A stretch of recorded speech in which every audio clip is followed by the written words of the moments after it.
Yo, yo, yo.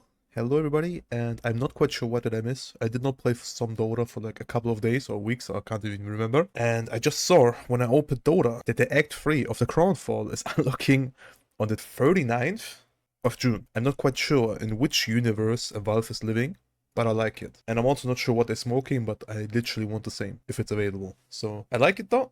They're trying to like troll us a little bit, which is nice, can be funny. Alright, the question of this video is basically what makes the difference between a normal player, like myself even, compared to a pro player. I'm talking about the people that playing TI or the Riyadh Masters kind of. Like the teams that making a very, very big amount of money and they just have the best Dota in the world. Because a lot of people, when they watch Dota, or actually usually people aren't even watching replays to learn something, they're just watching it for the entertainment. That basically means they do not learn anything from these teams basically, which is pretty sad because you can learn a lot if you want to improve in the game. And even though the team is not doing well, I can tell you most of the pro players are still doing very, very good things and you can learn a lot from it. And you should definitely take this opportunity and you should not ignore it. But we will look into it a little bit, what they're doing different and what makes them so special. The first thing, pro players are communicating. And I'm not telling you need to talk to your teammates like, I don't know, a therapist or something.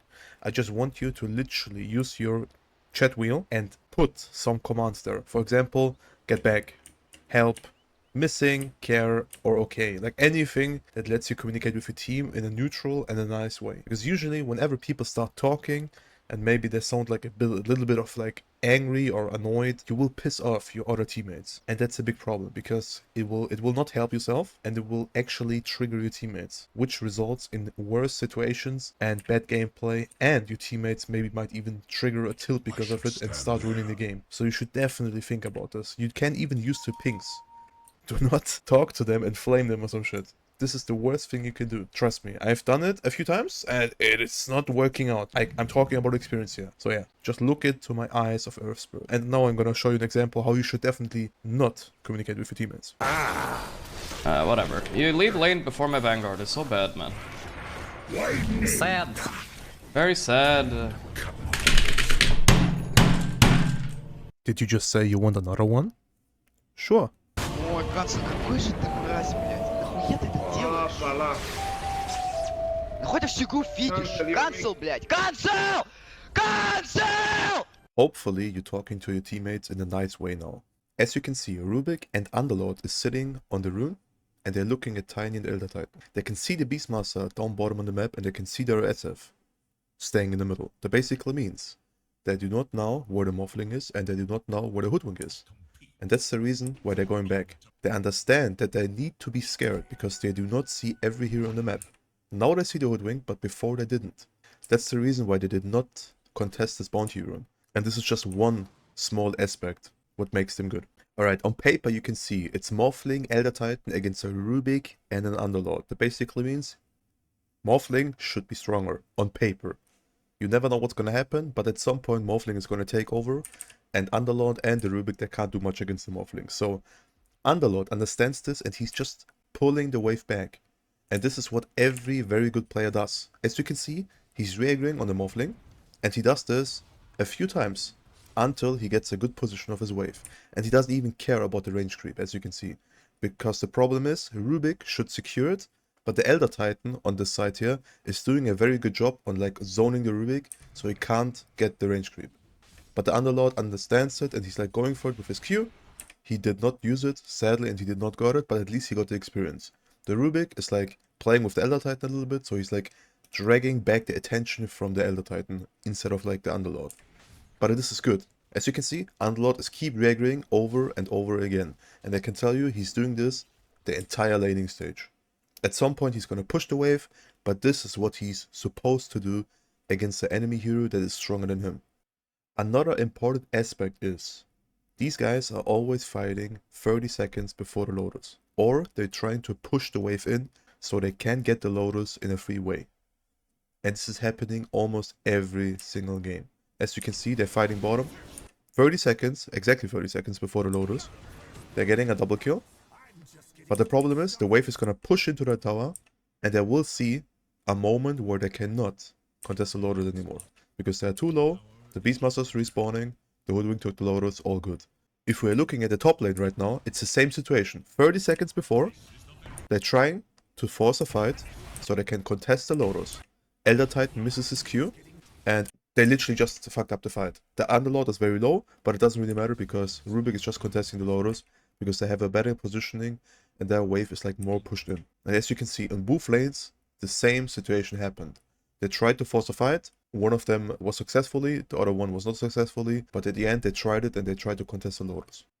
Alright, another two situations they're always like doing every single game is, first of all, they're refilling the bottle, but they're looking at their top lane or wherever they come from. How is the lane? What hero do I have? And can I do it? For example, the Elder Titan has a Morphling. The wave is pushed in, so Elder Titan is not doing much in the top lane. Instead, he's just like looking at the middle right now and he wants to refill the bottle, as you can see. He's refilling the bottle and then he's running back to top. And the next situation is gonna come in the next like 30 seconds. We're gonna speed it up a little bit. Like the Tiny is forcing the SF middle, and he knows he still has Q. That's the reason why the Tiny is like playing very cocky here. He also sees his Hoodwink is respawning in a few seconds, and the Hoodwink is also looking at middle.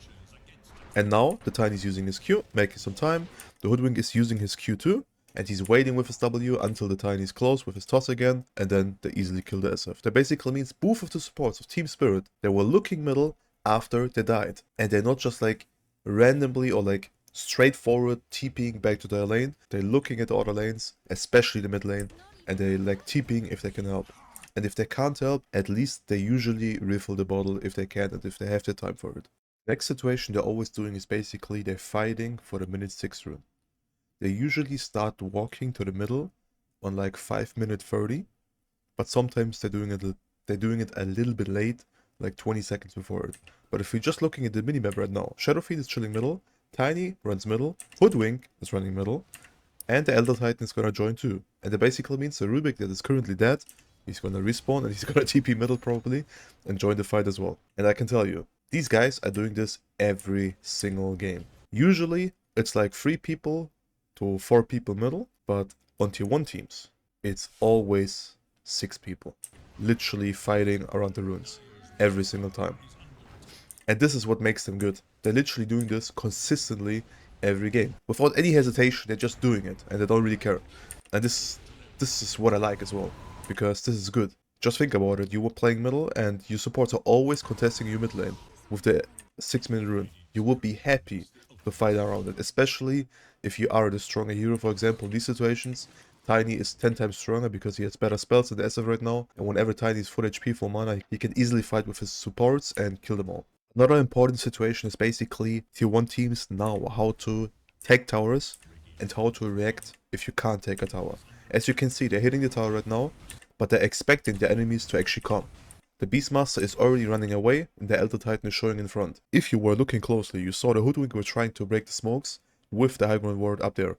That basically means they're already preparing that the enemies will come. Which they do. They glimpse the beast, they get a kill, the beast is dead, his supports are leaving, perfect. But the thing is, they could have done it even faster. But if you think about it, these guys, they understand what is gonna happen. And they're still dying. That basically means in this situation, I can guarantee you, in your pubs, you would have been like 3 people dead, 99%. So just respect your enemies to react to your moves, especially if you run in towers and if you're trying to push. Respect it and always expect your enemies to come and stay ready for it.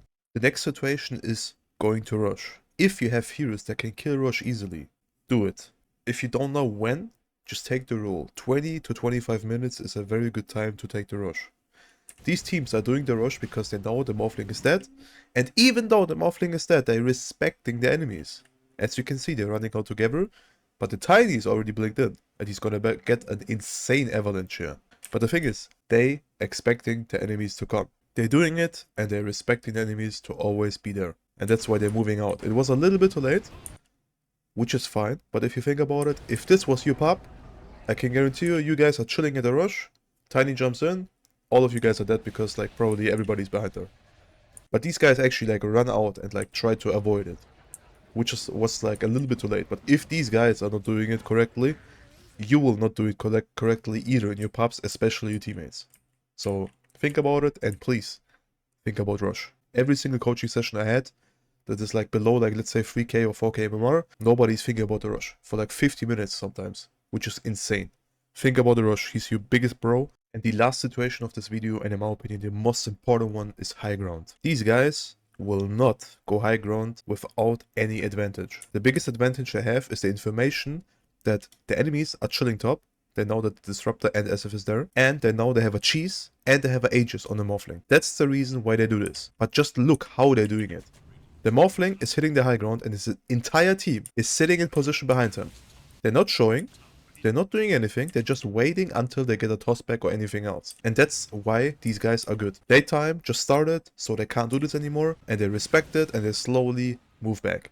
They're still lurking around to get a pick off, but if they can't get it, instantly back off.